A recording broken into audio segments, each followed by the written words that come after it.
Bueno, muy buenas tardes a todos, esperando se encuentren bien en sus hogares. Bienvenidos al webinar de hoy de Tendencias Globales de Gestión del Talento por Mercer. Tenemos con nosotros hoy al profesor José Adelino Pinto y al profesor Gabriel Regalado.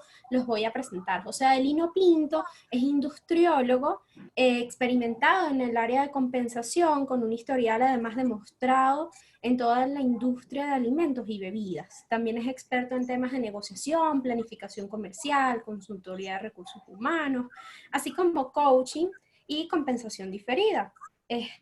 Actualmente pues está trabajando en Mercer, al igual que Gabriel Regalado. Gabriel Regalado también es industriólogo, es con más de 15 años de experiencia como profesional y consultor, y ha ayudado a organizaciones de clientes a alcanzar sus objetivos comerciales a través de iniciativas relacionadas con recursos humanos, excelentes habilidades de gestión de ventas, relación con los clientes, y tiene experiencia en negocios y mejores prácticas de recursos humanos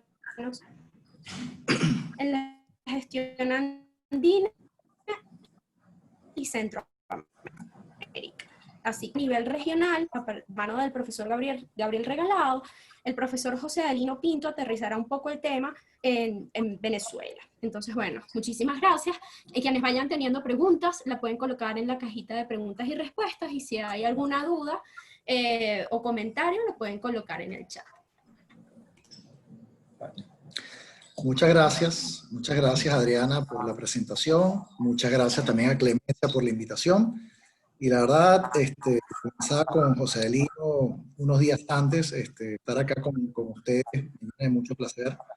Tengo 20 años que salí de la escuela y no pensé que iba a pasar tanto tiempo hasta volver a compartir con ustedes, así que muy emocionado de poderles traer a ustedes información que Mercer ha relevado a nivel global sobre la gestión del talento.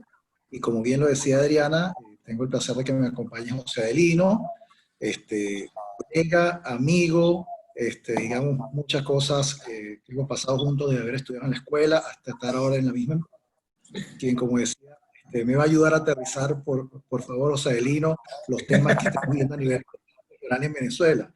El hecho de ser venezolano no quiere decir que tenga una sensibilidad tan certera en los temas que pueden estar pasando en Venezuela, y por eso yo creo que la presencia de José Adelino va a ser súper importante.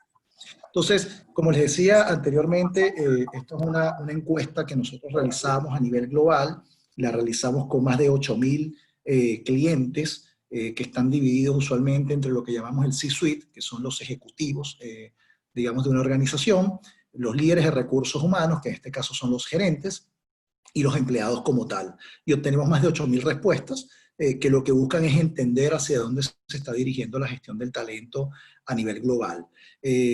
Tengan presente esto, porque habrá muchas de las cosas que estemos viendo que por ahí no hagan sentido todavía en Latinoamérica, pero les puedo anticipar que les va a hacer sentido en muy cortísimo plazo. Lo primero que quiero rescatar, previo a comenzar a hablar del estudio, tiene que ver con un tema de empatía. Y acá también comentarles que cuando nosotros realizamos esta encuesta, la hicimos pre-COVID, ¿no? Y es interesante ver cómo, a pesar de haberlo hecho pre-COVID, muchas de las respuestas que hemos tenido y las tendencias se están manteniendo con la pandemia que estamos viviendo. Y el primer elemento que rescatamos es el tema del triunfo con empatía, y hablando de cuáles son las empresas que realmente están liderando. Y las empresas que están liderando previo COVID y post-COVID son aquellas que están teniendo esta relación genuina con sus colaboradores y con sus empleados y con el mundo en general, para entender lo que estamos pasando y lo que eso nos afecta a todos y cada uno de nosotros. Hoy en la mañana hablaba con un cliente muy temprano, acá en Perú, yo estoy ubicado en Lima, un cliente que tiene operaciones en varias partes de Latinoamérica, y me daba un poco su visión del asunto, y aquí José Adelino seguramente estará conmigo. Le decía, estoy sumamente orgulloso de la firma en la que trabajo, porque nuestro CEO a nivel global, el primer día que pasó la pandemia, lo primero que dijo fue, ningún puesto de trabajo está en riesgo, y nosotros vamos a acompañar a todos nuestros empleados durante este transitar, y vamos a hacer absolutamente todo lo posible para mantener los puestos de trabajo. Eso es algo que realmente es invaluable en estos días, y muestra la empatía que está teniendo Marshall McLennan como firma global, en este caso nuestro CEO como vocero, ¿no? que Sí, creo que... eso genera mucha tranquilidad, baja los niveles de ansiedad. Primero que, bueno, buenas tardes, que no les había dado las buenas tardes y gracias a la escuela por la invitación y el placer de poder compartir esta presentación, además con Gabriel, el cual aprecio y le tengo mucho cariño. Pero el hecho de que nuestro CEO, el señor Dan Glaser, pudiera dar esas palabras a nivel global, estamos hablando de, nosotros somos casi 80.000 personas a nivel mundial entre todas las 4 compañías que conforman la corporación.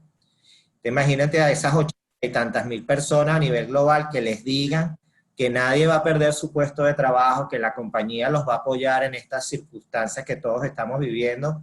Eso es ponerte en los zapatos de tu trabajador y de tu colaborador y entender esta situación. Correcto. Así es.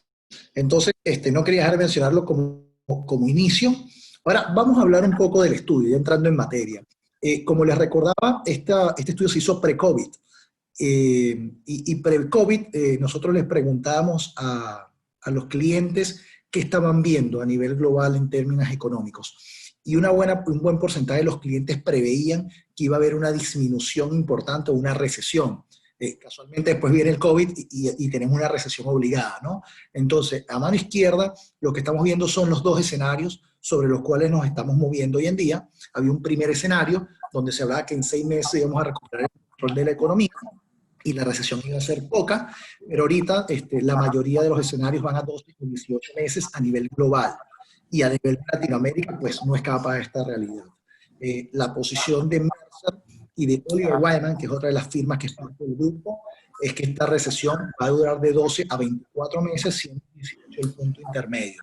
Razón por la cual toda la caída económica que vamos a ver en el 2020 no se va a recuperar en el 2021, y eso es algo que vamos a tener que tener en cuenta. Pero como les decía, eso era pre-COVID. Entonces lo que les preguntamos fue, bueno, ¿y qué estrategias ustedes están pensando realizar en caso de que se acelere una recesión? Y acá me voy a centrar en 2 o 3, porque si me centro en todos el tiempo no nos da.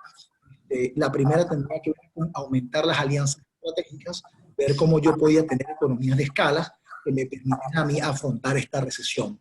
Y sobre esto les quiero traer 2 casos que están pasando, uno a nivel global y otro a nivel regional, que son sumamente interesantes. El primero tiene que ver con esta suerte de alianza que ha hecho Manpower, Eco y Randstad, que son compañías que típicamente compiten y que hoy en día, al encontrarse dentro de la misma industria, han decidido tener una posición distinta, una posición de alianza para resolver los problemas que está teniendo la industria. Eso es algo importante. Y la segunda que me llamó muchísimo la atención, ha pasado en Argentina y ha pasado también en otros países de la región, pero en Argentina es particularmente importante que se haya dado, y es surgiendo de empleados operarios de General Motors a Unilever. ¿Okay? Como Argentina, que tiene una tradición de tener sindicatos muy fuertes, esto es algo que hubiese sido impensado. Entonces ya estamos empezando a ver cómo el préstamo de operarios entre compañías o de empleados entre compañías se está convirtiendo en una realidad, que una alianza estratégica, que tiene mucho que ver con el modelo de dotación flexible, que habla en el segundo punto, y eso es cómo ahora hay una nueva modalidad a nivel global y regional de poder trabajar para diferentes patronos al mismo tiempo. Es lo que se llama el gig economy, y seguramente más adelante vamos a hablar más de esto, ¿no? Para poder tener un poquito más de información. Y bueno, luego hablaban de cosas que son un poco más lógicas, como desinvertir en negocios de bajo rendimiento, reducir el headcount, pero estas 2 primeras creo que son temas interesantes que se estaba viendo previo a la recesión. Ahora bien, cuando les preguntamos a estos mismos ejecutivos, bueno, ¿y cuáles son relacionadas a la fuerza laboral? ¿Cuáles son tus preocupaciones focalizadas acá? Fundamentalmente nos centramos en 4 puntos. El primero tenía que ver con calidad de vida, ¿no? Y es cómo, tanto de recursos humanos y los ejecutivos, consideran que tienen que apoyar temas relacionados a la salud y al bienestar de los empleados. No nos olvidemos que la generación que nació hace aproximadamente unos 4 o 5 años es una generación que está llamada a vivir en promedio 102 años. Y la probabilidad de que los que estemos hoy en día hablando lleguemos a los 100 años es bastante amplia. Entonces, el tema de salud se convierte en un elemento sumamente importante, no solamente para los gobiernos, sino también para las empresas. Eso, de hecho, fue portada de la revista Time en el año 2017, si no me equivoco, o 2015, por ahí estuvo, de un bebé recién nacido, y decía, yo voy a vivir 102 años. Luego, además de la calidad de vida, estamos hablando de las expectativas, el tema relacionado con la expectativa de los empleados por el punto de vista de la experiencia que yo vivo como empleado dentro de una compañía que no tiene que ser distinta a la experiencia que yo estoy viviendo cuando soy consumidor. Entonces son elementos que también son importantes y son preocupaciones que están teniendo los ejecutivos, y eso también lleva de la mano cómo vamos a funcionar con la automatización, ¿no? Cómo vamos a trabajar con la robótica, con la inteligencia artificial. El tercer elemento tiene que ver con la diversidad demográfica, que creo que acá José Adelino tiene bastante que comentarnos sobre Venezuela, pero sobre todo Venezuela desde siempre, ¿no? Cómo nos hemos gestionado, pero en el plano de las regiones, en el plano global, es muy importante empezar a tener diversidad, no solamente de hombres y mujeres de género, sino también de razas, de nacionalidades, de edades y de orientación sexual. Entonces son elementos sumamente importantes que se están tomando en cuenta, donde existen diversos estudios que nos demuestran a nosotros por qué esto es importante. Y también con orgullo debo decir que Mercer, en ese sentido a nivel global, es un fiel representante de este tipo de políticas. Ahí les dejo solamente para que lo tengan presente un estudio de McKinsey, que lo pueden conseguir en la red, que habla de la diferencia sobre empresas que realmente son diversas versus empresas que no la son en materia económica, en materia financiera. Y ahí nos damos cuenta que esto no es una opinión, es simplemente un hecho, ¿no? Y lo último es la economía de plataformas, como ya se los nombré anteriormente, que es el gig economy, esa posibilidad de yo trabajar para diferentes empleados a la vez o en diferentes países, que se lleva de la mano con esta escasez de habilidades que estamos encontrando. Entonces, acá para cerrar y darle paso a José Adelino sus comentarios sobre Venezuela, la semana pasada tuvimos una llamada con el CHRO, con la cabeza de recursos humanos, de, yo diría, el segundo grupo más importante en el Perú, de empresas, que aglutina 33 compañías, y yo le decía, bueno, ¿cuál fue tu principal descubrimiento de este tema de pandemia? Me dijo, Gabriel, que finalmente he logrado convencer a todo el mundo que nosotros podemos contratar los perfiles que requerimos en Perú. Era algo que tenía perfectamente claro, porque es una persona estudiada afuera, con mucha influencia en el grupo y con muy buena educación, como digo nuevamente, formada en primer mundo, pero que había mucha resistencia local para hacerlo, y la pandemia ha demostrado que el gig economy puede ser una perfecta respuesta al tema de escasez de habilidades. Entonces, aquí hago una pausa, José Adelino, para ver de tu lado cómo ves los temas en Venezuela de lo que yo he comentado hasta ahora.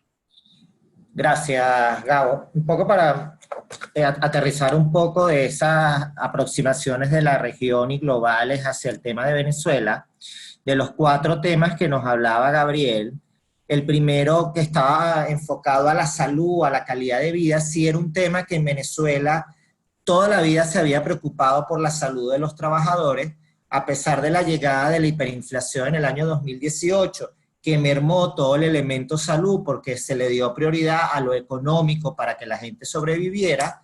Hacia el 2019 y ya para este 2020 empezamos a ver la preocupación de la gente en darle opciones de salud, mejorarle la calidad de vida, y ahora con la llegada del COVID-19 estamos volcados a proteger la salud de nuestros trabajadores, no solo brindándoles los kits que se les están dando de gel antibacterial, mascarilla, sino también ver si tienen las condiciones, si en tu casa puedes trabajar cómodamente, respetar el distanciamiento social.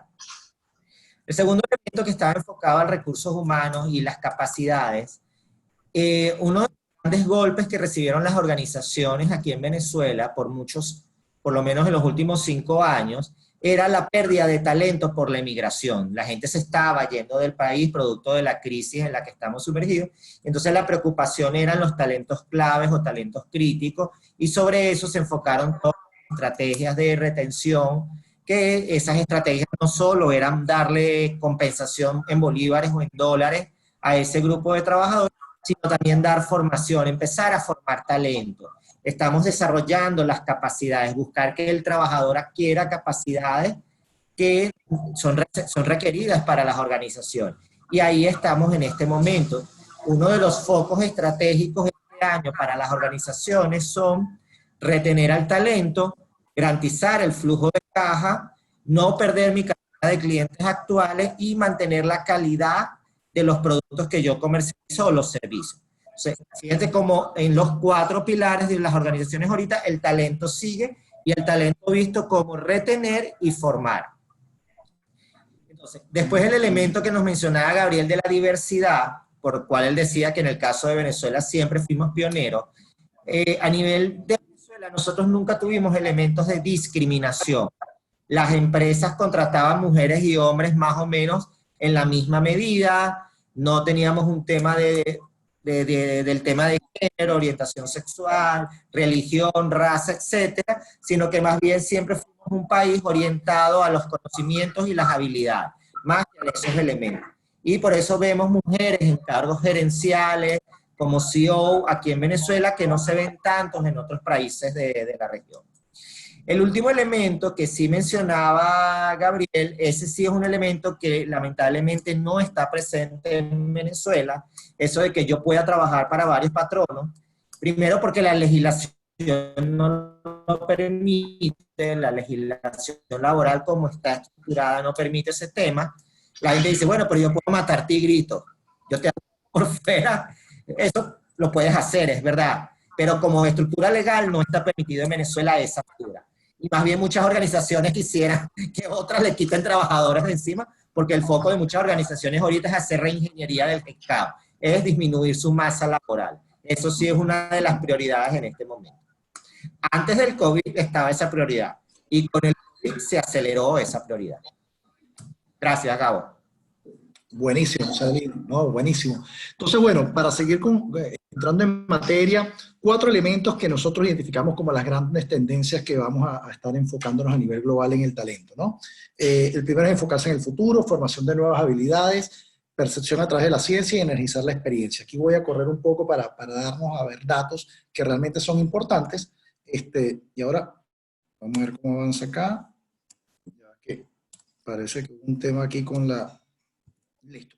Entonces, enfocarse en el futuro. Esa es la primera macro tendencia que nosotros estamos viendo y es básicamente trabajar juntos, estamos hablando de empresas y personas, para que haya prosperidad futura, ¿no?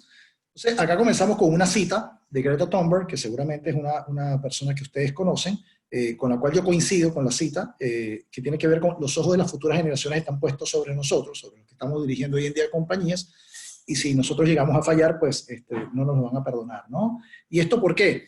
Porque ahora lo que estamos viendo en materia empresarial, a nivel global y a nivel regional, son construir escenarios que sean sostenibles en el futuro. Se habla mucho de la sostenibilidad del negocio.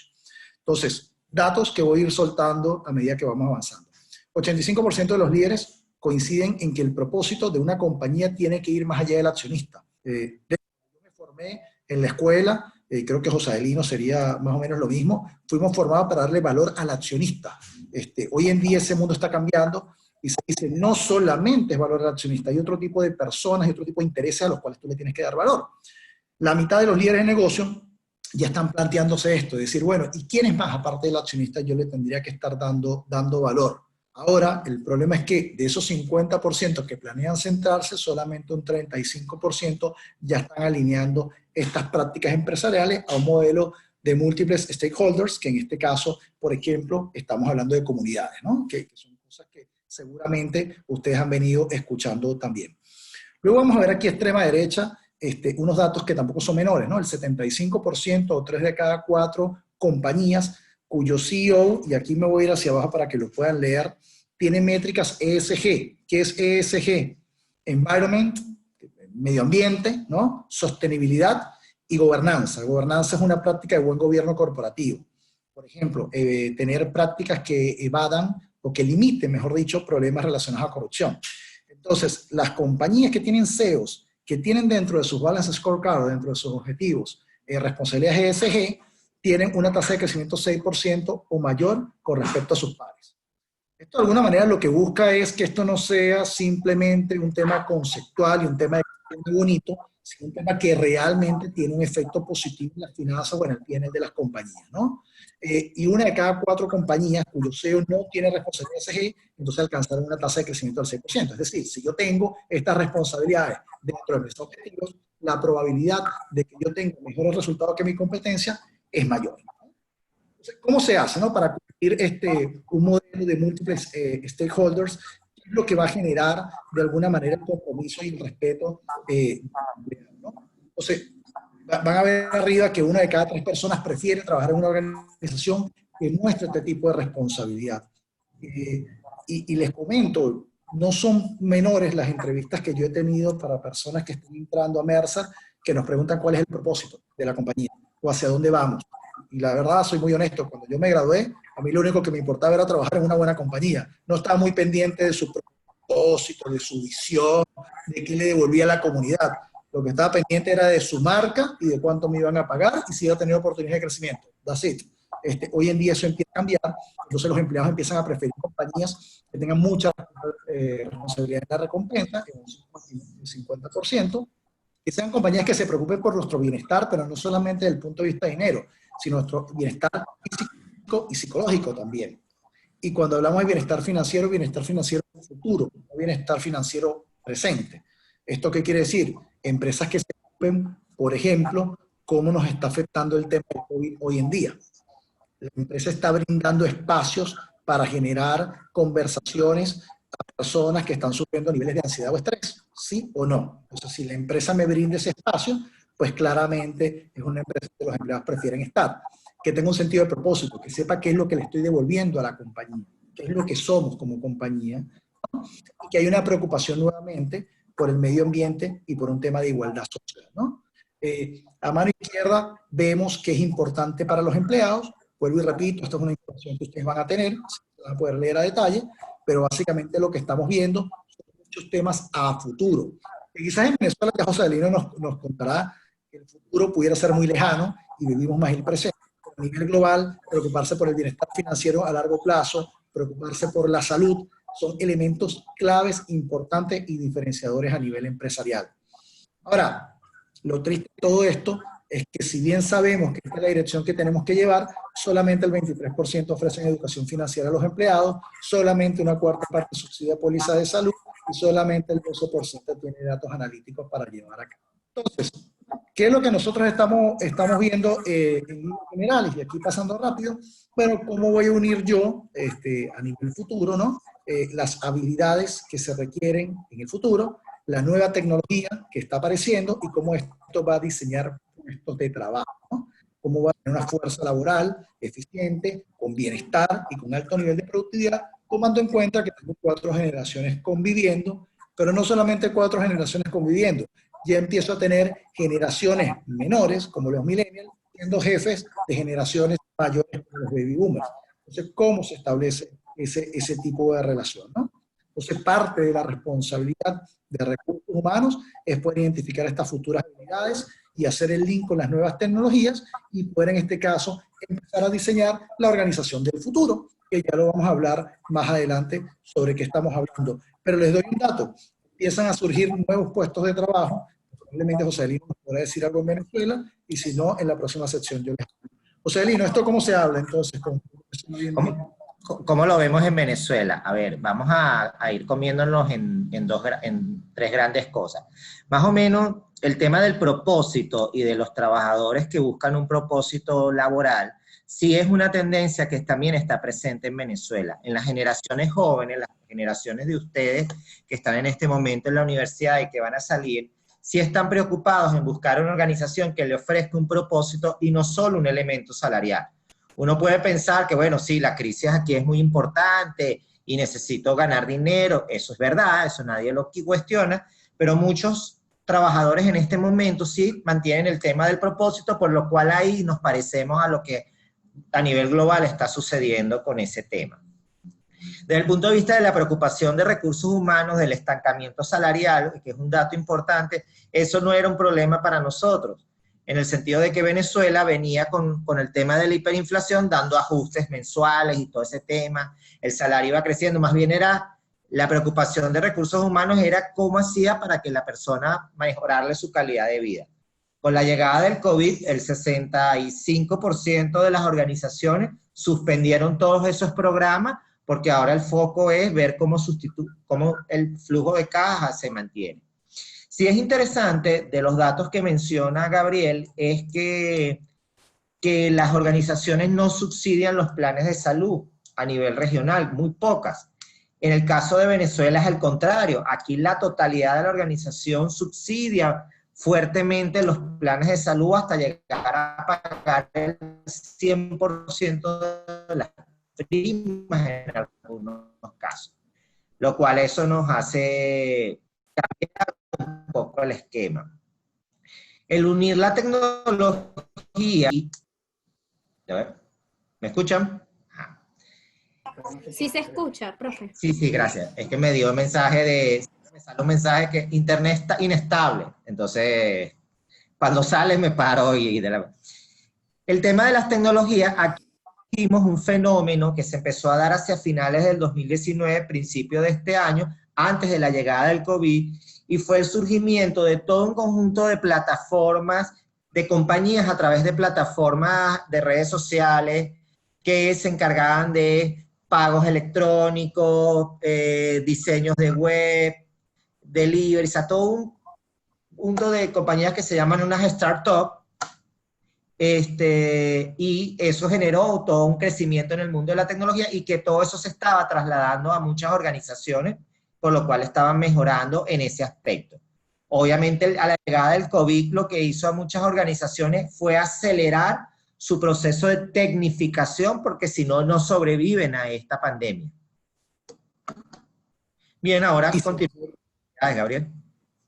Buenísimo, buenísimo. Entonces, ese primer tema que vimos es un tema, si quieren, más de management, ¿no? De gerencia general, porque implica a toda la organización desde un punto de vista, si quieren, económico, ¿no? Pero luego cuando nos vamos a la segunda macro tendencia, que ya entramos en una materia más de gestión del talento, y por cierto, la tendencia que por lo menos a mí me llama más la atención, o con la que trabajo más, tiene que ver con la formación de nuevas habilidades, ¿no?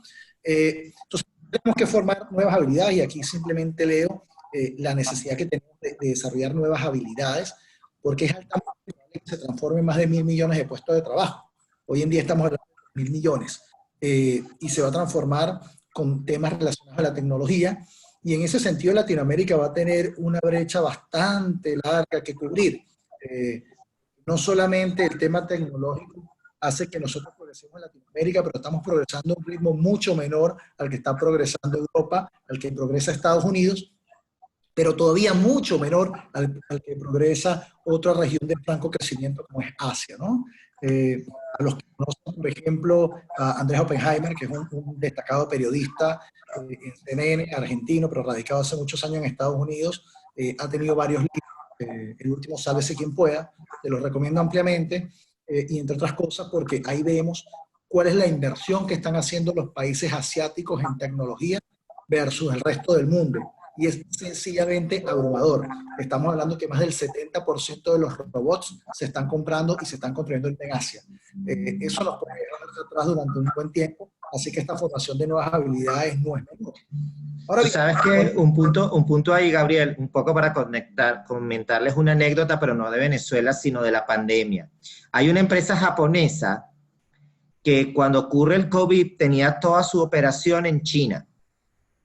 Pero resulta que el 80% de los trabajadores de esa compañía eran robots. Al acarrear la pandemia, ella traslada la compañía completamente de China a Japón, porque bueno, una operación, y ahora opera todo desde Japón, porque todo estaba tecnificado. Solo tenía 20% de su plantilla como personas normales y el 80% eran robots. Totalmente, Joselino. Y mira, yo recuerdo hace 4 años vimos eso, y eso había pasado un par de años antes. Los warehouses, los almacenes en Estados Unidos pasaron de tener una cantidad importante de trabajadores, pues que manejaban un montacarga, que cargaban las cajas, que clasificaban, a tener warehouses donde lo manejas con una sola persona.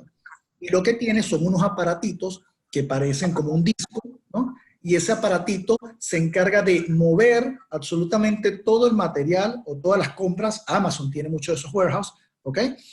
Los va moviendo por silos y va despachando hasta el camión, y el camión ya va a empezar a salir sin conductor, ¿no?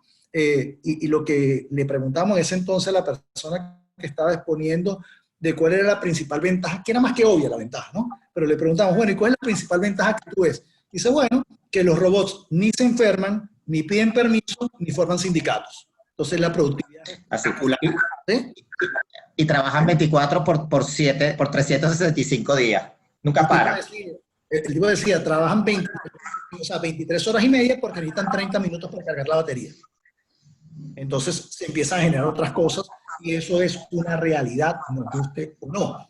De hecho, tan es así, siempre pongo el ejemplo, y acá lo pongo en Perú, cuando estoy con gente que, como ustedes están en el tema de gestión del talento, les pregunto, ¿ustedes conocen a la compañía AGP? Y dicen, no. Ya, ¿ustedes conocen Tesla? Ah, sí, Tesla sí conocen. La conocen. ¿Y conocen qué hace Tesla? Sí, automóviles, todo el tema, automóviles que no utilizan gasolina. Bueno, los vidrios de Tesla son hechos en la avenida Argentina de Lima, Perú, por una compañía que se llama AGP, que es una compañía de capital colombo-peruano, donde la planta está completamente robotizada. Eso está pasando acá, en nuestra región, y en un país como Perú, que no es el más desarrollado de Latinoamérica. Entonces, eso es importante. Ahora bien, cuando le preguntamos a los ejecutivos, volviendo a la materia, ¿qué porcentaje ellos creerían que pueden adaptarse a un nuevo mundo de trabajo? O sea, si ellos toman una compañía con 100 personas, ¿cuántas se pueden adaptar al nuevo mundo de trabajo? 45%. Esa es la respuesta. Cuando le preguntamos a los empleados, bueno, ¿ustedes se adaptarían a una nuevo mundo laboral? Los empleados responden en un 88% que sí lo harían. Entonces, hay una clara desconexión entre lo que piensa el ejecutivo y lo que piensa el empleado, ¿no? O sea, digamos que nos tenemos mucha confianza. Y ahora, cuando ven ese dato comparado con el mundo, la confianza de los latinoamericanos es impresionante, ¿no? 88% contra 78%. Entonces ahí puede pasar que o no estamos dimensionando bien los datos, o simplemente nos tenemos mucha confianza en lo que vamos a poder hacer en el futuro, ¿no? Este nuevo orden exige nuevas habilidades y un dato que no es menor. Prácticamente todas las compañías que estuvieron presentes en este estudio están planificando una transformación este año. La gran pregunta, y recuérdense lo que les dije, esto fue pre-COVID. Post-COVID, este 99, les aseguro, se transforma en 100. No hay razón para que una compañía no esté planificando una transformación. Sí, de hecho en el caso de Venezuela el número es 93% y era pre-COVID. Imagínate ahora post-COVID es 100% igual, pero aquí el número era 93%, se está en un proceso de reingeniería para buscar un equilibrio del gasto-ingreso y transformar sus procesos y productos. Para ofrecer no solo una mejor presencia al mercado, sino internamente, un mejor ambiente de trabajo. Así es, José Adelino, y les doy dos datos de lo que ha hecho el COVID, ¿no? Y son datos, si quieren, de Latinoamérica, más exclusivamente de Perú, porque es donde yo estoy ahorita sentado, pero una cadena que así no me está permitido revelar información de retail muy importante en Chile, tuvo las mismas ventas en abril que en abril, perdón, del año anterior. Y eso se debió a que ya habían empezado un proceso de transformación digital y de ordenamiento de la cadena de suministro que les permitió atender la misma demanda a través de digitalización y vender lo mismo. La posición de esta compañía es, si no hubiese existido el COVID, no nos hubiésemos atrevido a hacerlo porque las personas hubiesen seguido yendo al sitio.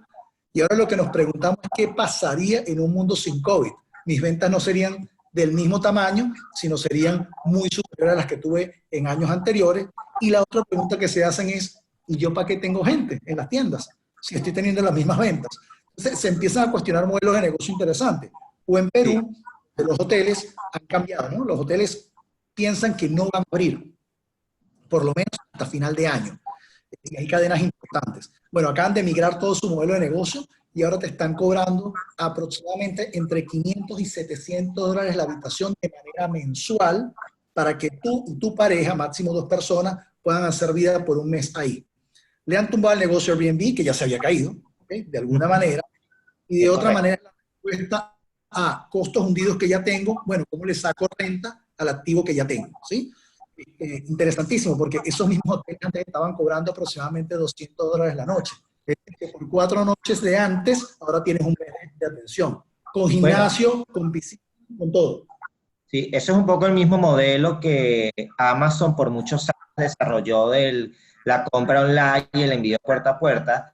Lo que te está haciendo ahorita es que todos estamos viendo el modelo de Amazon como el modelo de poder vender mis productos ahora y están colocando cada vez más sus productos en esas plataformas. Y el delivery, que era un negocio que en algunos países no estaba tan desarrollado, ha crecido de manera abismal y ya no va a retroceder en su crecimiento. Nosotros aquí en Venezuela prácticamente no había delivery, aquí éramos Aquí delivery tendrían las ventas de pizza, que era el que más tenía, pero el resto no. Ahorita hay delivery de todo tipo de productos y servicios. Entonces, eso es algo que llegó y va a estar difícil que se saque de la cotidianidad una vez que volvamos a la normalidad. Totalmente, totalmente. Entonces, ¿cuáles son los principales desafíos que vemos en materia de transformación? El primero, la falta de competencia y habilidades de la fuerza laboral, que acá a todos los que son estudiantes les digo, amplíen sus horizontes, estudien mucho las cosas que están pasando a nivel regional y global, porque el mundo está siendo chiquitito y necesitamos tener esa apertura mental para poder hacer frente al mundo que se va a venir, ¿no? Capacidad para organizar, para financiar este cambio, pues, cuánto cuesta hacer esto. Hay otro elemento que no es menor y es, sí, me quiero transformar, pero no sé cómo, no sé hacia dónde. Y el último, que tampoco es menor, es la apatía que puede existir o la resistencia al cambio, ¿no? También preguntamos, bueno, ¿y qué van a hacer las habilidades más buscadas, ¿no? en el futuro? Y acá no me voy a detener mucho porque esto es algo que ustedes van a tener, pero básicamente ya empezamos a ver que la innovación se repite, que el marketing digital se repite. El tema de design thinking, hay opiniones, o sea, yo tengo la mía propia, ¿no? Que sí, como concepto está bien, pero luego, la verdad es que creo que este concepto se ha expandido tanto que ahorita todo el mundo habla de design thinking sin que sea design thinking de verdad. Y el tema de visualización de datos que se menciona abajo, yo lo refiero más a si quieren, analítica, ¿no? Cómo poder trabajar modelos predictivos. En el medio tenemos cuáles han sido, digamos, las fuentes más efectivas, pero lo que es importante ver es los obstáculos que enfrenta recursos humanos. Y el primer obstáculo que enfrenta, con un 58% de prevalencia, es preocupación de que el talento capacitado abandone la compañía. Esta misma pregunta me la hicieron a mí el año pasado, en mayo, en una conferencia que tuve acá con una escuela de negocio, un ejecutivo, ejecutivo digo porque es el dueño de una empresa familiar, me dijo, miren, todo muy bonito lo que usted está diciendo, pero a mí me preocupa muchísimo gastar dinero en la gente y que la gente se vaya. Yo, para serles honesto, tuve que respirar, ¿okay? Hacer como un modo zen, para no responderle de una manera un poco fuerte a esta persona. Una frase que no es mía, en lo absoluto, pero creo que representa muy bien lo que le quería decir. Y mira, solo hay una cosa peor para que usted capacite a su gente y que se vaya. Y se me quedó viendo y me dijo, ¿cuál? No la capacite y se quede. Yo como si yo fuera un gurú de los negocios, porque me salió muy bonito. Eso lo dijo un señor que se llama Henry Ford. Y lo dijo hace unas cuantas décadas atrás, ¿no? Entonces, o como decía también Derek Book, que fue el ex rector de Harvard, ya que estamos en el mundo académico, que te decía, si tú crees que formar gente es caro, prueba con ignorancia. Eso también es un elemento. Entonces, digamos, ustedes que se están formando en este tema, no lo dejen pasar, porque la formación sí se tiene que seguir dando. Entonces, en materia de formación, José Adelino, ¿cómo es el tema en Venezuela? A ver, comparto contigo, aquí llegó un momento donde las organizaciones pero tenían ese tema, oye, ¿para qué sigo formando a la gente? Si la gente me renuncia, que la gente se me va, eso, por ahí pasamos. Estoy hablando que pasamos 2017, 2018 aproximadamente, hasta que los líderes de las organizaciones entendieron, porque es la realidad un poco de Venezuela, que la gente no le renunciaba a las organizaciones. La gente le renunciaba al país. Eso es un cambio diferente a la tendencia que tenías allá. Y al entender que las organizaciones le renunciaban, o sea, la gente le renunciaba al país, por eso dejaban las organizaciones, surgió la necesidad de formar, porque yo necesitaba que esas habilidades que perdía se siguieran manteniendo en la organización y por eso empezaron otra vez a enfocarse en dar capacitaciones, pero importante es que se empezaron a dar capacitaciones no solo técnicas, que son las típicas, sino empezamos a formar a la gente, a darle herramientas para que la gente pudiera manejar su emocionalidad, controlar su inteligencia emocional, todos esos elementos, y los ayudar a sortear todos los obstáculos en los que estamos aquí inmersos. Aquí es interesante cuando veo tus estadísticas y cómo Recursos Humanos debe apoyar. Recursos humanos debe ir un poco más allá en el caso de Venezuela y no quedarse pegado en la tarea. El gran problema de las áreas de recursos humanos en Venezuela es que siguen pegadas en la tarea y no van más allá de la tarea. O sea, la tarea es importante, hay que hacerla, pero no puede ser el foco del día a día. Hay que ver esas otras cosas, ver esas nuevas realidades y porque vamos un camino hacia allá. La inteligencia artificial va a llegar aquí en Venezuela a lo mejor más tarde por el retraso que tenemos en muchos elementos, pero va a llegar. Y entonces tenemos que estar preparados para ese mundo. Totalmente, y de hecho conecta mucho con una pregunta que nos está haciendo Carmen, que si quieren la absorbemos de una vez, que cuáles son las habilidades de recursos humanos para acompañar a los CEOs en la definición del propósito y las capacidades del negocio. Yo aquí soy bien, y fíjense ustedes, yo soy industriólogo igual que ustedes, pero luego la vida me ha llevado a hacer mucho más énfasis en temas de economía, en temas administrativos, en temas ingenieriles. Entonces yo creo que el primer elemento, Carmen, es ser muy numérico, ¿no? Los datos tienen que hablar, seguimos siendo seres humanos y tenemos que humanizar los datos, pero los datos al final tienen que dar, son modelos de negocio. Entonces, de alguna manera, trabajar habilidades relacionadas con temas económicos, de gestión de P&L, de financieros, ¿no? Creo que es algo importante. Y lo otro es conectarse realmente con el negocio. Cuando tú te conectas con el negocio, entonces sí puedes dejar de hacer lo que José Adelino decía, que es la tarea. Y estar en un tema más estratégico, sentarte en la mesa, conversar de una manera distinta. Estaba tratando de recordar quién lo dijo. Fue una persona de origen indio que estuvo acá en Perú hace 3 años. Yo estaba recién llegado, me invitaron, y la verdad es que se me escapa el nombre, pero además es una persona bien reconocida, lamento que se me escape, y alguien le preguntó, oye, ¿cómo usted identifica, o mejor dicho, ¿cuándo cree usted que un CHRO, que una cabeza de recursos humanos, realmente ha alcanzado un nivel relevante? Y el tipo, digamos, fue muy directo y al corazón. Y es muy fácil. Cuando yo entro en un board, ¿no?, en una sala, donde están todos los directivos de una compañía, y no sé identificar al de recursos humanos, tiene éxito. Ese es el momento donde tiene éxito. Y eso es lo que nos hizo saber, es la capacidad que uno tiene, o la capacidad que debe para mimetizarse dentro del CFO, dentro del CCO, dentro de todo el C-suite, ¿no? Y poder hablar con el mismo nivel de información y de influencia. Se dice fácil, no es nada sencillo llegar a ese nivel. Y ahí es donde dijo, en este usted puede decir que usted ha alcanzado, digamos, el pico de lo que debería ser un CHRO de una compañía. Y les digo, hay varias compañías que han tenido a sus gerentes de recursos humanos. Recientemente, una de las mineras más grandes de Perú, que es la minera Antamina, acaba de nombrar a su vicepresidente de recursos humanos como CEO.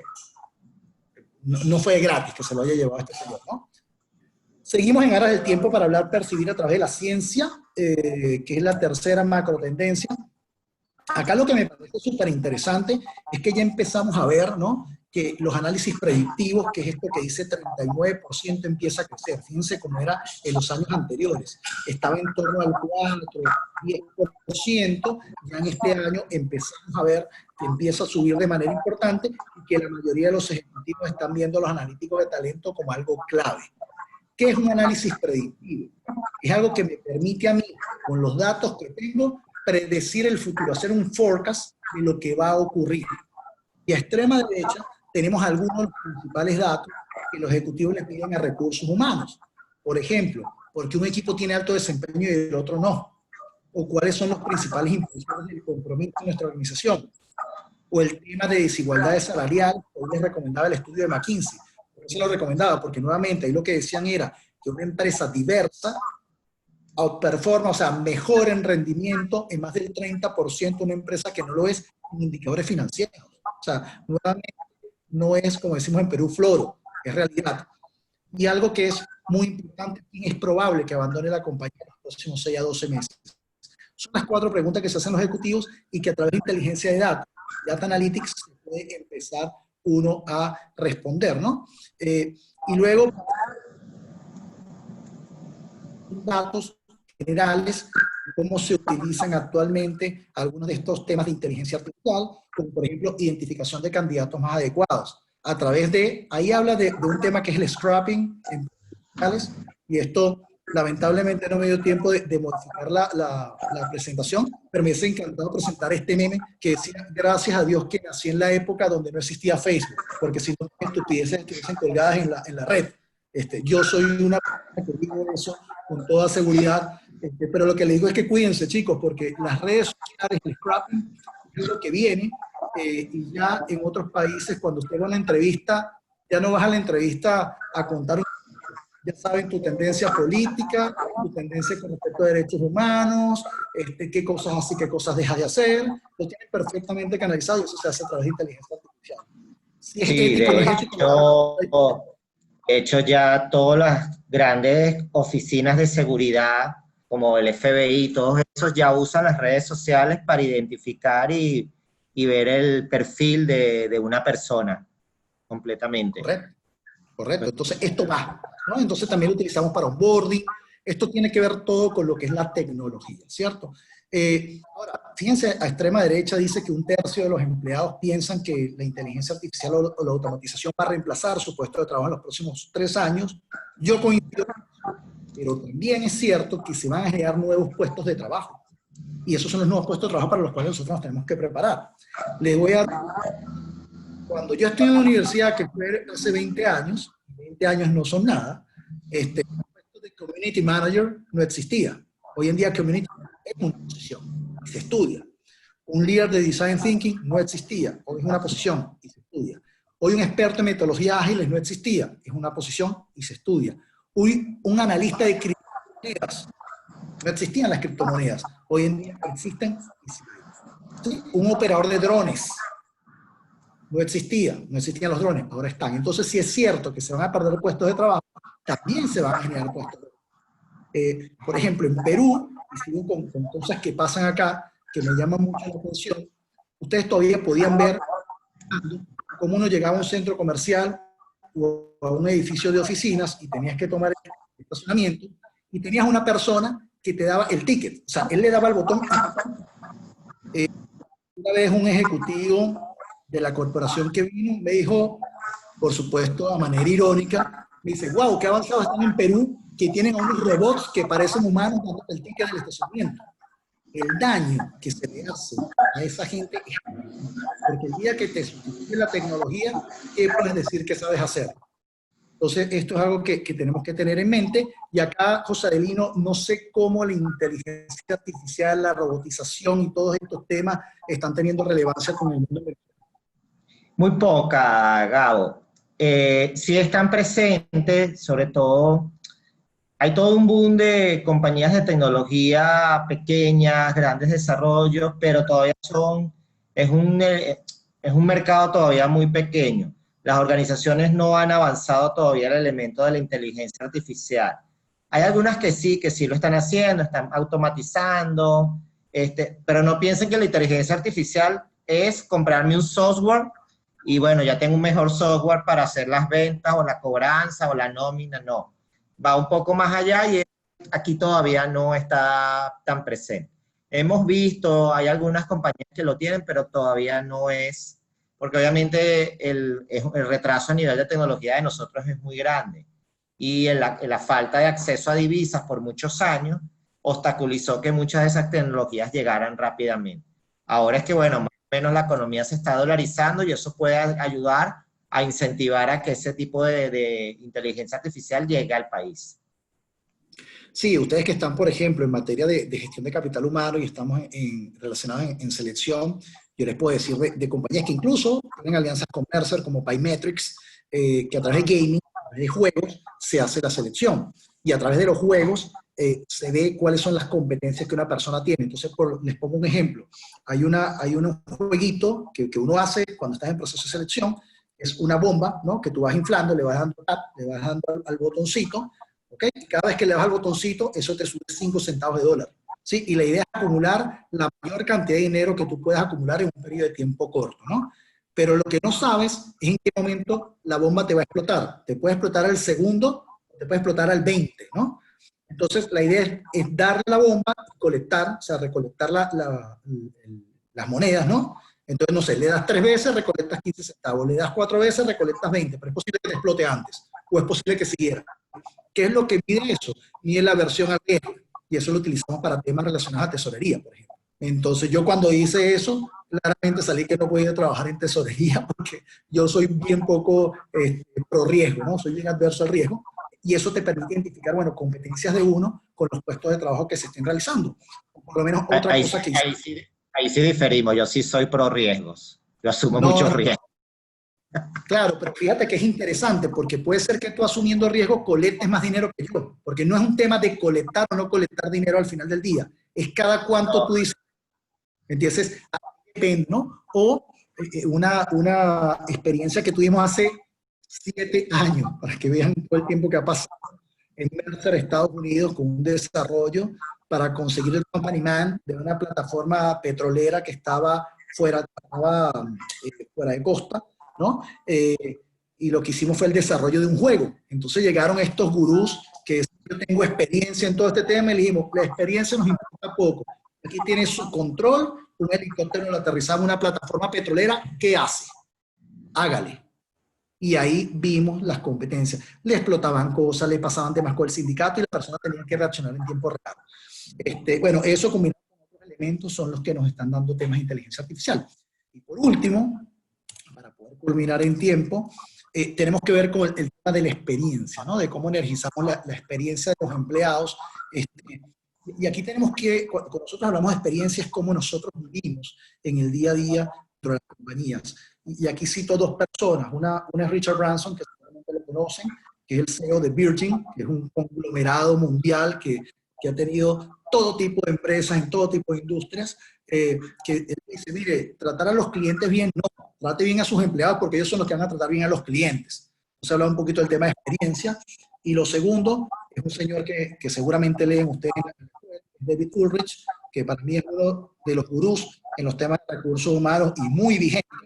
De hecho, si están estudiando este modelo de business partner, centro de excelencia, bueno, denle gracias a David Ulrich, que lo creó hace 20 años atrás, ¿no? No lo creó hace poco. Y David Ulrich decía, los modelos tienen que pasar a tener modelos de gestión de talento humano que repliquen lo que la empresa está haciendo hacia afuera. Entonces, si usted trabaja en una organización de retail y le pide a sus clientes que compren a través de aplicativos, usted tiene que hacer que la experiencia de los empleados con sus beneficios, con su salario, con su interacción, sea a través de aplicativos, porque si no es muy complicado vender lo que yo quiero. Entonces, eso es lo que estamos hablando de la experiencia del empleado, y estamos viendo que eso, en este caso, puede impulsar un 67% la ventaja competitiva, ¿no? Que puede llegar a tener una empresa. Luego, hablamos de que el compromiso no es suficientemente predictivo, y aquí hay un tema, si quieren, que va más allá de lo que están viendo, un tema de producción, porque dicen, bueno, a pesar de que el 40% de los ejecutivos tienen estas métricas, el 25% de los empleados están satisfechos, pero quieren irse de la compañía. Y eso es sumamente interesante, porque la satisfacción es un elemento de muy poco peso como concepto. Entonces, digamos, dentro de Mercer creemos que hay 3 conceptos. Uno que es relacionado a la satisfacción, uno que es relacionado al compromiso, y uno que es relacionado al drive, o al progreso, ¿no? Como tal. Y siempre lo explico con algo muy sencillo del día a día. La mayoría son jóvenes, pero seguramente hay otras personas casadas acá. Y si yo, una persona que esté en un matrimonio y acaba de tener un problema con su esposa, le pregunto, ¿qué tan satisfecho estás con tu esposa? Es probable que su respuesta sea negativa, porque en ese momento la satisfacción es 0, acabo de tener un problema muy fuerte, ¿no? Ahora, si le pregunto qué tan comprometido estás con la relación, la respuesta puede cambiar, porque el compromiso tiene algo más racional, ¿sí? Y la tercera pregunta es, ¿y esta persona con la que estás realmente te hace progresar? O sea, ¿realmente tu plan de vida, como lo has planteado, te acompaña o no te acompaña? Entonces, esos 3 elementos también se ven a nivel de organizaciones, y son las cosas por las cuales las compañías han evolucionado de satisfacción a compromiso, y de compromiso a progreso. ¿Qué es progreso? Que yo siento que la compañía me está dando no solamente el salario y los beneficios que yo quisiera, sino las oportunidades de desarrollo para yo en el futuro ser más empleable, y para desarrollarme no solamente profesionalmente, sino personalmente como ser humano. Cuando las compañías empiezan a entender eso, va a haber un cambio importante, ¿no? Eso Y es por el último, propósito que muchas personas están buscando en este momento, de que hablamos de los trabajadores que están trabajando por un propósito y no solo por ganar dinero y ese tipo de cosas. Es algo que los haga satisfacer como ser humano, básicamente. sí, y te doy un dato, revelando cosas, si quieren, más internas nuestras, que son las únicas que puedo revelar, jaja. Hace poco una persona me habló y me dijo, oye, hay una persona en tu equipo que me gusta. Y le dije, bien, el mercado es abierto. No, porque sepas que la voy a tocar. Le digo, te deseo mucha suerte. Y me dice, ¿por qué? Y ofrécele lo que te dé la gana, no te la vas a poder llevar. Y no pagamos también, ojo. ¿Y por qué yo estaba tan seguro de que eso iba a ocurrir? Porque los intereses que esta persona tiene en su vida compaginan perfectamente con Mercer hoy en día. Estoy hablando pre-COVID. Flexibilidad al 100% para un atleta de alta competencia es algo que no te lo paga nadie. ¿Okay? Y yo sabía que este cliente lo podía dar. Entonces le decía, ofrécele lo que te dé la gana. Además de eso, es una persona que está en proceso de aprendizaje. Y la verdad lo intentó y fracasó en los primeros segundos. O sea, le dijo, ni siquiera quiero escuchar, ¿no? Este tipo de cosas. No es menor si nosotros queremos retener talento bueno, ¿no? Entonces, aquí hay algunos datos también interesantes como la percepción de desigualdad, donde 40% de las compañías, porque 61 dicen que no, piensa que hay desigualdad salarial. Esto es algo que se está viendo. Repetimos el tema del futuro incierto, cuando los empleados creen que la automatización los va a reemplazar. El deterioro de la salud no es menor, estamos trabajando más. Mi ex CEO, que en ese entonces ya no es el CEO de la compañía, decía que los 50 eran los nuevos 30. Yo le decía, bueno, obvio, Julio, tú lo dices porque tienes 50, pero no, es porque estamos trabajando más y vamos a trabajar más para poder vivir, ¿no? Y luego hay un tema de falta de empatía con los temas económicos. Y a mano derecha, algo que fue muy interesante, es un ejercicio de cuando tú pones en Google, my job is, cómo te completa Google, ¿no? Y te dice, mi trabajo me está matando, mi trabajo es aburrido, mi trabajo no tiene significado, mi trabajo es muy estresante, mi trabajo es una pérdida de tiempo, mi trabajo es muy duro. No hay ni una en las primeras 5 que tenga relevancia con decir, mi trabajo es algo positivo, ¿no? Y eso es lo que nosotros buscamos, ¿sí? como público en general. Entonces no nos sorprende que la mayoría de las personas, a pesar de estar satisfechas, estén pensando en cambiar de trabajo. Acá, José Adelino, ¿cómo lo ves tú para terminar los temas? Un poco complementar esa búsqueda de Google que hiciste. ¿Por qué son las principales todos elementos negativos? Porque obviamente cuando te sientes bien en un sitio de trabajo, estás complementado, tu propósito se complementa con la organización, no tienes la necesidad de buscar. Buscar implica obtener respuestas que hoy no tengo. Y cuando coloco mi trabajo en Google, es porque no estoy obteniendo las respuestas en lo que estoy haciendo en el día a día. Por eso es que Google te muestra todo eso, porque es lo que la gente siente. Un tema de sensibilidad. En el momento en que me sienta bien con el trabajo, no recurro a Google. Recuerda que Google se ha convertido en nuestra enciclopedia balsa para consultar cualquier cosa a nivel mundial cuando tenemos dudas. Si tengo dudas de mi trabajo, obviamente voy a acudir a Google para complementar esa inquietud. Si no las tengo, no acudiré a Google para eso. A nivel de la experiencia es interesante porque aquí sabes que en líneas generales Venezuela es un país joven. Toda la vida siempre se ha caracterizado por tener gente joven, gente muy dispuesta a trabajar, a emprender y todo el tema. Y es interesante cómo en algún momento se dio una tendencia donde los altos ejecutivos tenían que ser gente de 30 años o menos, y que cualquier persona que superara esa edad ya se era considerado un viejo. Y eso empezó a revertirse, no solo en Venezuela, sino a nivel mundial, donde necesitaron la experiencia que tú hablabas. Necesitabas personas que tuvieran conocimientos porque hay cosas que la juventud no te lo permite enfrentar. Y es saber cómo afrontar el futuro incierto que te plantea la vida en general. Y entonces empezamos a ver cómo otra vez grandes corporaciones empezaron a buscar CEO, gerentes generales o líderes de más avanzada edad. Por eso que decía que bueno, los 50 son los 30, es verdad. Y si no ves aquí a una venezolana que no parece que tiene 50 años, que es Maite Delgado, ella tiene ese espíritu emprendedor y joven, y es lo que demuestra en este momento. Y hacia allá vamos, a buscar liderazgo con experiencia y gente con propósito que se combinan y complementan. Lo que estamos buscando es gente que sepa liderar equipos, pero no liderar equipos para poner opiniones en esos equipos, sino liderar equipos para entender lo que cada persona de manera individual necesita. Sí, totalmente de acuerdo. Entonces, bueno, estamos llegando a la hora que nos planteamos, Elino, ni que lo hubiésemos practicado. Sí, ¿verdad? Hemos tenido algunas preguntas que hemos venido contestando a medida que salen, pero nada, yo me pongo aquí en manos de Adriana y tuyas, en caso que si quieren hacer alguna pregunta adicional sin ningún problema, pero si no, igual esta grabación creo que va a estar disponible Sí. para todos ustedes. Y el capital intelectual que hemos compartido también es de ustedes. Lo pueden descargar, Adriana ya les dirá. Pero bueno, Celino y yo trabajamos en la misma firma, así que tenemos información comunicación. similar.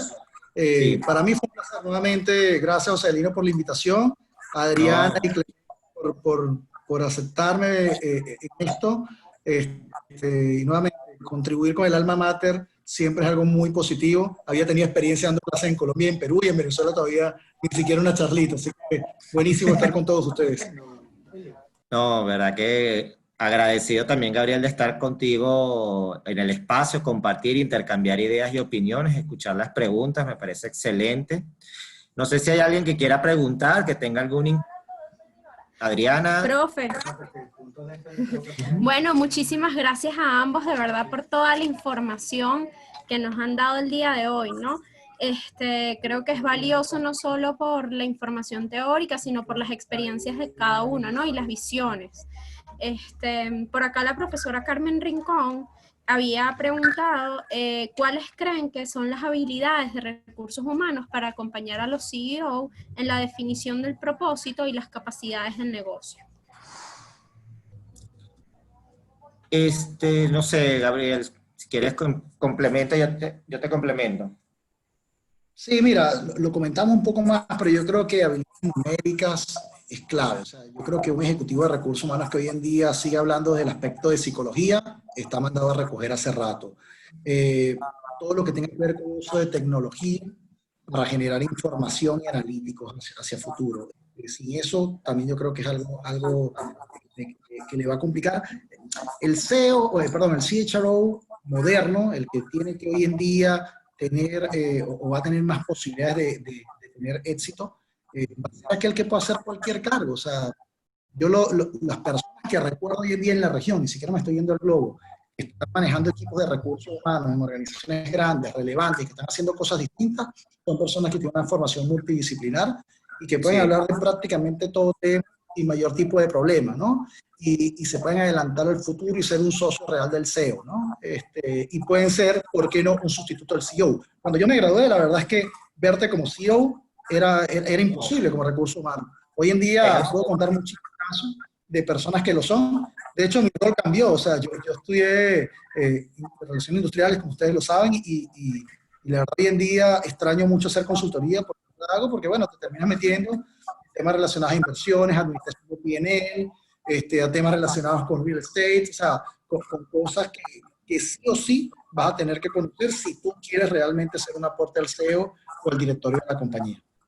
Sí, hay un elemento que yo le agregaría a esas competencias que requiere la persona de recursos humanos para el caso de Venezuela, y es la resiliencia y la flexibilidad. Son dos elementos que tienes que manejar porque estamos en un contexto muy adverso, que suceden muchísimas cosas alrededor de nosotros fuera, no solo el COVID, sino también todo lo que nos pasa con el tema de los servicios básicos. Entonces tienes que manejar la resiliencia y la flexibilidad para poder llegar a tus colaboradores y a todo el resto del personal y transmitirle el mensaje que quiere la corporación darle y que le pueda ofrecer, bajarle la ansiedad que les está generando. Aquí sí. Hay una pregunta de Tomás que me parece interesante. Sí. Estrategias Mira, yo lo que he visto que tiene mucho éxito son las organizaciones que son capaces de mostrarte el progreso que tú vas a tener en la compañía o fuera de ella, que ahí la verdad es que son ya menos, porque la compañía usualmente lo que te ofrece es, mira, este es mi valor, mi propuesta de valor para mí como compañía. Son pocas las que te dicen, yo te propongo esto como valor para ti, no para la compañía. O sea, sobre cómo vas a crecer. Y una vez que te proponen, te marcan, ¿ok?, cuál es el camino que tú podrías llegar a seguir o los diferentes caminos que tú vas a poder seguir y te colocan la zanahoria al final de cada uno de esos caminos, te van a decir entonces cuáles son las brechas que tú deberías cubrir, y en ese sentido yo creo que uno como persona, al ver un horizonte más claro, dice, ok, yo voy a invertir tiempo en esto.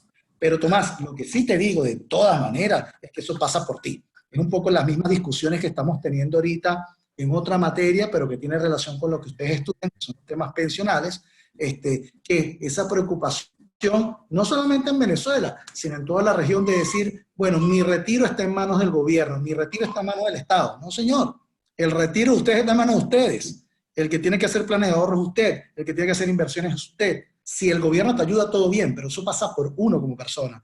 Y en la parte de información es exactamente lo mismo. La compañía te puede dar un norte y te puede direccionar sobre dónde ir, pero también pasa mucho por la persona, ¿no? Entonces yo creo que como compañía, darte, como te digo, esos mapas o esas rutas de carrera y colocarte las zanahorias donde van, y de parte tuya poder cerrar esas brechas, ¿no?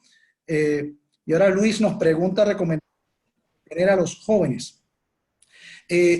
Mira, la verdad, yo aplico que me funciona a mí, pero no solamente a mí, sino a otros clientes, por ejemplo, temas de mentoring a la inversa, y es entender cuáles son las motivaciones de las personas. Por ejemplo, nosotros en Mercer, que es una compañía multinacional, con toda la cantidad de empleados, más de 24.000 empleados a nivel mundial, tenemos un comité de millennials, y los comités de millennials nos marcan a nosotros cuáles son sus principales motivaciones, y tú, entendiendo cuáles son las motivaciones de estas personas, puedes entonces empezar a tener acciones que satisfagan esas acciones que ellos están teniendo. Entonces, en el caso de Perú, por ejemplo, que lo hemos hecho, pero lo hicimos en Argentina, lo hicimos en Brasil, lo hemos hecho en todos, una vez que uno se devuelve y pregunta qué es lo que te mueve la aguja a ti, puedes devolverte y ajustar tu propuesta de valor para eso. Una recomendación que sirva para todo, no hay porque va a depender país, industria, tipo de persona. Es como que uno diga, bueno, ¿cómo yo retengo a un operario versus un ejecutivo? Son cosas distintas. El operario, el salario y la estabilidad es un elemento que valora porque él come todos los días y no le sirven los bonos a fin de año. Y el ejecutivo, quizás, que tiene todo cubierto, lo que más lo motiva es generar una huella o dejar, digamos, su nombre bien parado, o llevar a la compañía a un nuevo nivel. Entonces, lo que sí es clave, Luis, es poder entender cuáles son las motivaciones, ¿no? Para tú poder entonces en ese sentido hacer planes. Bueno, José Adelino está con problemas de conexión, creo yo, pero Adriana, lo dejo en tus manos ya. Por aquí hay otra pregunta que dice, ¿cuál es su visión sobre el teletrabajo? Por lo que hemos visto en Mercer Venezuela, es algo que llegó para quedarse. ¿Cuál es su visión a nivel regional? Llegó para quedarse en aquellas compañías que no lo habían entendido. Aquellas, y debo decirlo también con orgullo, que lo entendimos hace 3 años, esto nos pasó y no nos ha afectado en lo más mínimo. Ya voy a decir qué afectaciones tiene. El teletrabajo se va a quedar de todas maneras. No hay posibilidad de volver a tener el tipo de relación que teníamos antes, de 5 días a la semana en las oficinas. Eso va a traer implicaciones de mucho tipo, implicaciones que tienen que ver con gobiernos, implicaciones que tienen que ver con grandes intereses empresariales, pero también implicaciones que tienen que ver con la persona, ¿no? Entonces, nosotros hoy justamente hemos sacado un informe que hicimos en Perú, lo sacamos en el diario Gestión, que es el diario económico empresarial en Perú, donde decimos que se va a quedar sí. Ahora, ¿cómo se va a quedar, Adriana? Se va a quedar de una manera un poco más recortada del que está hoy en día. Ya no vamos a estar 5 días conectados. Probablemente estemos un par de días o 3 días, pero no se va a reemplazar esta relación cara a cara que estamos teniendo como individuos. Eso tiene que existir siempre. Pero sí nos vamos a poder aprovechar de las tecnologías y podernos conectar remotamente y poder trabajar de esa manera. Pero sí se va a quedar. Hace muchos años, un jefe que tuve me decía, Gabo, lo que pasa es que la venta, estaba llegando a la compañía, ¿no? Me dice, la venta que ustedes hacen, todavía no se sentía parte, es muy fácil porque tienes una marca atrás. Y le dije, fulano, para no entregarlo, ¿no? El día que yo vaya entrando a 2 locos por la puerta, dándose la mano y cerrando un negocio, ese día te entiendo lo de las marcas. Hoy en día seguimos siendo las personas quienes entramos por la puerta, nos damos las manos y cerramos los negocios. Entonces, eso no se va, digamos, a eliminar, pero sí estoy seguro que el teletrabajo va a ser ahorita una práctica mucho más prevalente que lo que era anteriormente. Excelente, muchísimas gracias, Gabriel. Por acá hay una pregunta, básicamente, ¿cuál es el papel de la automatización de procesos en el área de recursos humanos? Mira, todo, o sea, la automatización va, por ejemplo, ¿qué compañías hoy en día pueden decir que hicieron procesos de onboarding en pleno COVID? Si las vas a ver, son multinacionales que tenían ya estos procesos digitalizados, montados de antemano, ¿no? Entonces el proceso de onboarding lo puedes hacer por automatización sin ningún tipo de problema. ¿Cuáles son las compañías que no pudieron o que no frenaron sus procesos de selección ahorita en COVID en Perú y en la región? Aquellas compañías que ya habían digitalizado sus procesos y que tenían assessment digitales que podían hacer en línea, tenían evaluaciones, tenían este tema, esta facilidad, que nos puede parecer sencillo estar en Zoom, pero es que resulta que hace 3 meses no todos estaban en Zoom, o no todos estaban en Teams, o no todos estaban en Google Meet, ¿sí? Entonces, ahorita nos parece sencillo, pero hace 3 meses no lo estaban. Automatización en procesos de desempeño. Digamos, los temas de venta, cálculos de incentivo de venta, va todo vía automatización también. Elementos como, que lo he visto también, se desarrollan para hacer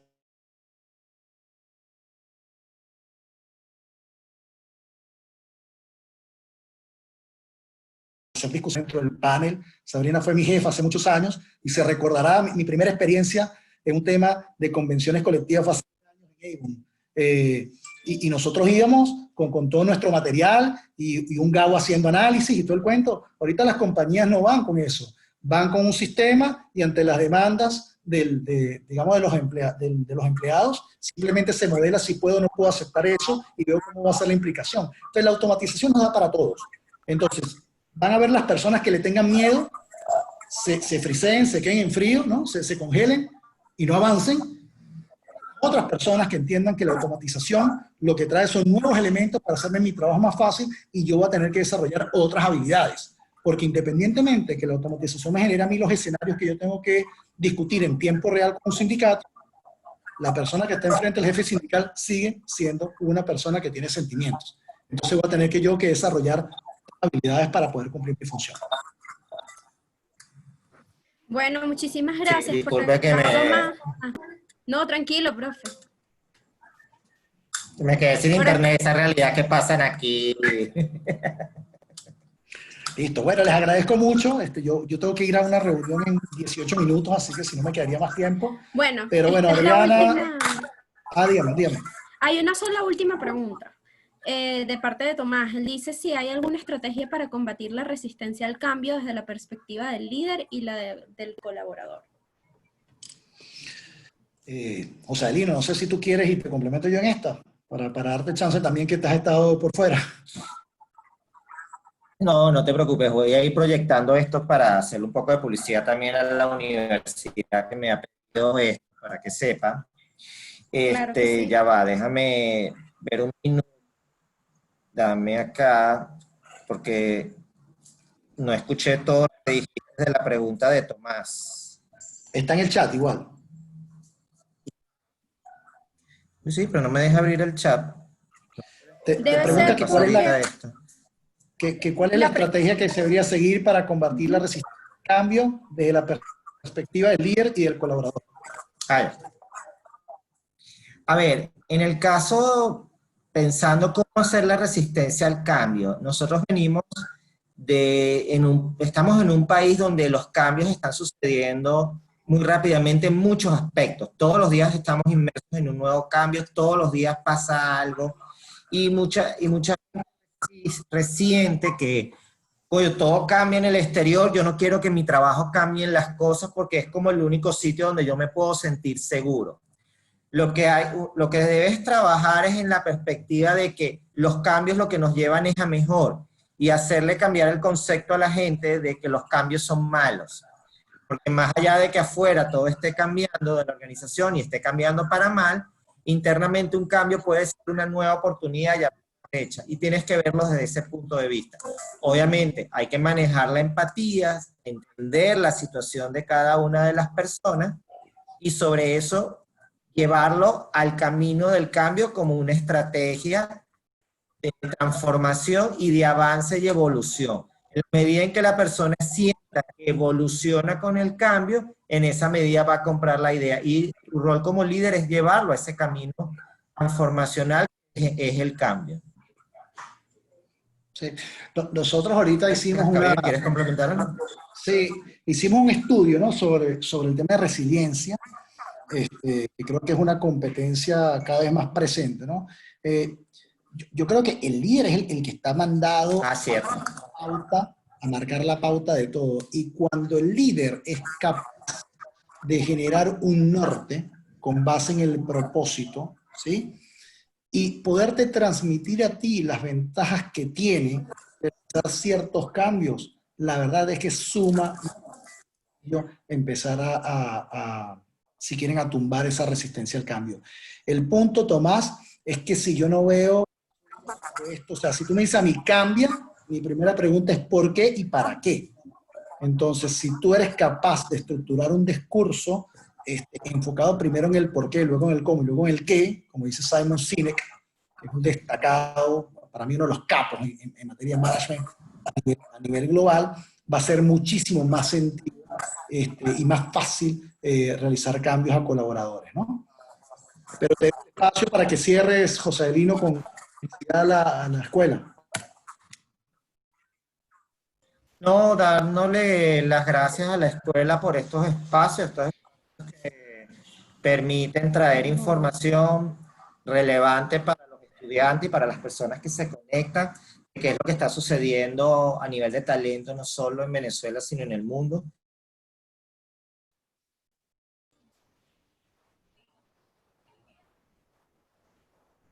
Ay, Y se volvió, probablemente. José Adelino.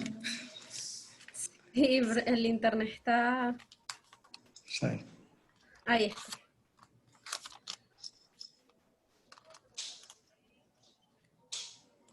Aquí estoy, terrible el tema hoy del internet, se puso ahorita Sí, necio. tranquilo, profe. Pero bueno, también los voy a dejar porque también voy a entrar a otra reunión ahorita. Pero no, súper Bueno, agradecidos a la escuela, a todos por este espacio, a ti, Gabriel, por compartirlo conmigo, por traernos toda esta información de la región que Mercer está trabajando y que espero que de esto surjan inquietudes, iniciativas para investigar e ir más allá en estos mundos del talento y del talento enfocado a esta nueva visión de futuro. bueno, muchísimas gracias a ambos por, bueno, su disposición y su tiempo, y a todos los que han asistido hoy como espectadores, ¿no? Y si conocen a alguien que no pudo estar el día de hoy, bueno, le comentan que próximamente la grabación del webinar va a estar disponible en nuestro canal de YouTube, Relaciones Industriales UCAP. Muchas gracias. Chao, chicos. Chao, muchísimas Gracias. gracias. Bye. Chao.